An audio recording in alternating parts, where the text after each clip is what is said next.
In the previous video, I tried to explain the ending of this movie, Kingdom of the Planet of the Apes, and I also tried to predict the future of this franchise depending upon the ending that I explained. But majorly the video was about finding out all the Easter eggs, all the references in this movie, Kingdom of the Planet of the Apes, from the previous 3 movies of this franchise, and especially the first ever Planet of the movie that came out way back in 1968. But in this video, we'll be looking at the definitive future of this franchise, what are the possibilities depending upon the 1968 movie. And let me tell you why the 1968 movie is so important, because before the release of this movie, the director of this movie, Wes Ball, actually said that if you have not seen any of the previous Planet of the Apes movie, don't worry, you will still understand this movie, Kingdom of the Planet of the Apes, because this movie is structured in a way that it could serve as a standalone movie as well, and also a first movie in this new chapter in this universe. But he also said specifically that if you have seen the first 3 movies of this franchise, you will be heavily rewarded while watching this movie. But he also said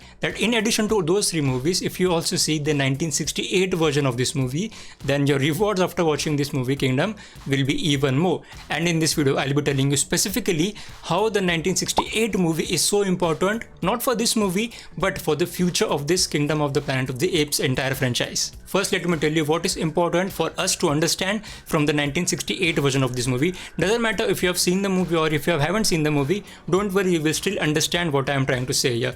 So the first thing is, the 1968 movie's entire theme was that it is now that the Earth is now a planet of the apes. But when does that happen? I mean, when does the planet actually goes from humans to apes? Like, when does this planet of the apes thing actually occur?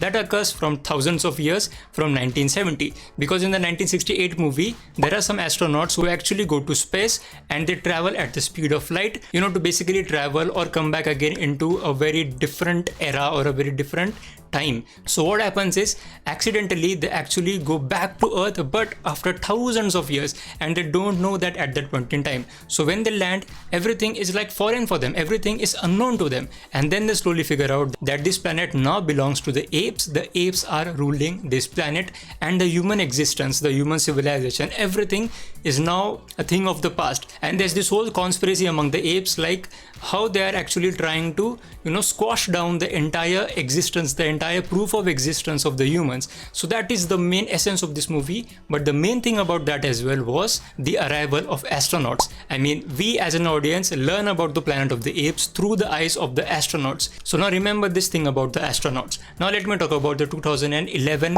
Rise of the Planet of the Apes movie, which was the first movie of this reboot franchise, of this current franchise, of which this Kingdom of the Planet of the Apes movie is actually the 4th part. So in the first part, Rise of the Planet of the Apes, there is a reference to astronauts actually going into space, and later on in the same movie we learn that the astronauts who went into space lost in space. I mean, they are actually lost in space. So at that point in time, every viewer who was the fan of the franchise thought that they will definitely in some future movies bring back the 1968 version's astronaut storyline. And now after watching the 4th movie, Kingdom, I can definitely say that in the 5th movie or in the 6th movie, this thing will actually come back. And why, you ask me? Because at the end of this movie, Kingdom of the Planet of the Apes, there is some heavy emphasis on one specific imagery, and that imagery is of astronauts, that too in the observatory. Like, if you remember, at the very end of this movie, we see that Noah actually takes his girlfriend with him, Suna, to the observatory, but the camera slightly lingers upon the imagery of the astronaut.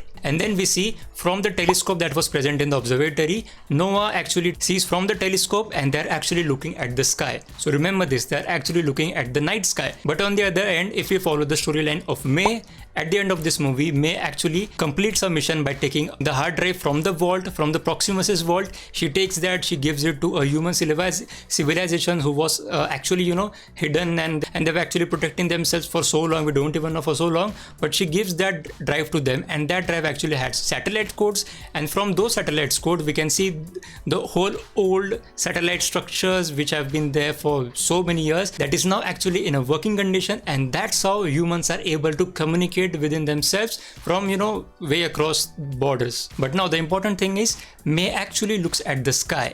At the end of this movie, the final chapter of the movie is May looking at the sky, and simultaneously our apes, Noah, also looking at the sky. So this thing of looking at the sky and the movie ending, and also the camera lingering upon the astronaut figure, that actually tells me that the fifth movie of this franchise, or the sixth movie, I think the fifth movie will definitely bring back the astronauts who were lost in space in the 2011 movie Rise of the Planet of the Apes. But I don't think that movie will actually follow the storyline of the 1968 movie, in which the astronauts actually came back on Earth. But this time they will have a very different approach, an entirely different approach, because remember, the 1968 version was the first movie, and now this is the fourth movie in this already established franchise, in which we can do a lot of things from this point onwards. Because the way this movie ended, it actually poses a question: can humans and apes live together? This question sits with Nova, but on the other hand, May and the entire human civilization really want to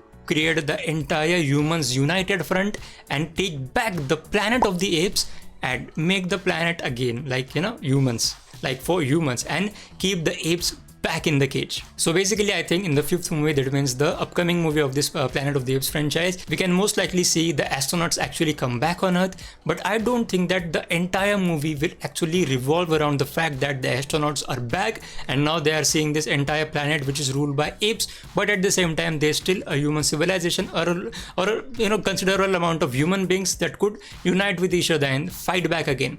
But the movie won't be about that. I mean, the movie won't be about entirely about the astronauts, but the movie will majorly focus about the war and the dilemma of May. Like, May at the end of this movie was given the symbol of Caesar by Nova, and she actually accepts that symbol, which actually makes me wonder, like, is she now understanding the ape psychology or understanding the point of view of apes? Like, she now knows that there are good kind of apes, there are bad kind of apes, and she has now spent a considerable amount of time with the apes, and she now knows, especially with Raka was so good in explaining the legacy of Caesar and how Caesar wanted everyone to live together. I mean, humans and apes to live together. That was his ideology, because Caesar was raised by humans, isn't it? But anyways, this is what I feel, that in the fifth movie they'll definitely bring back the astronaut storyline, because the fact that the astronaut's figure was actually shown quite a bit in the observatory, the camera lingered upon it for a while, and also the entire movie's last shot was May and Nova looking at the space. And we also had the reference of the astronaut in the 2011 movie Rise of the Planet of the Apes. So most likely in the fifth movie, the astronauts will come back on Earth and discover this entire world run by apes. But along with the other united front of humans, they will actually fight back. I mean, that could be the way this fifth movie could actually go into. So please tell me in the comments, what do you think about this? And I highly recommend you to check out this video, in which I have discussed about a lot of Easter eggs of the first three movies, and also the 1968 movie which connects to this movie. So it's a very interesting video. Check that video out as well. And as always, thank you so much for watching.